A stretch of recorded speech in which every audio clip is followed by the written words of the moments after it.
What are some important moments from Shih Ming-teh's activism that people will remember?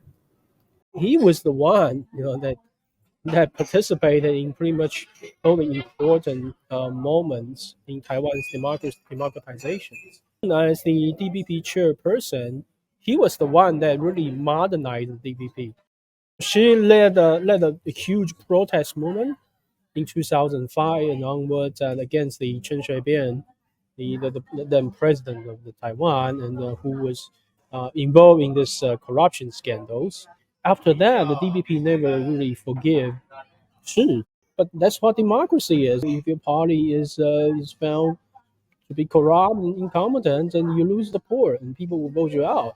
So I think that Shi was he followed through the examples and the ideas that he had, and he never given up.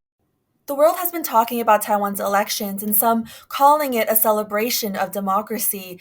Do you think Shi would be proud of the current state of Taiwanese politics? We don't know if he had read, if he was like before he died today, if he ever read or was informed of these news.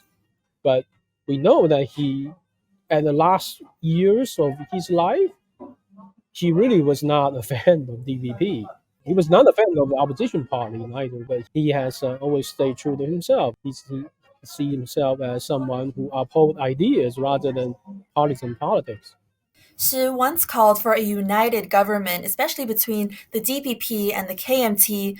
Are there any activists trying to continue Shi's work on that front, especially now that Taiwan faces a DPP presidency and the KMT having the most seats in the legislature?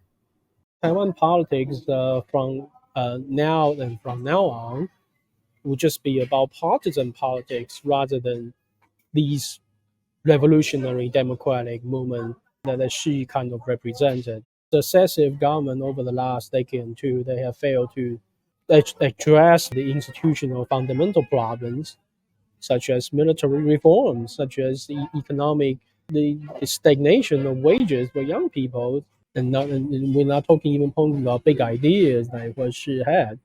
I don't see anyone of that caliber right now.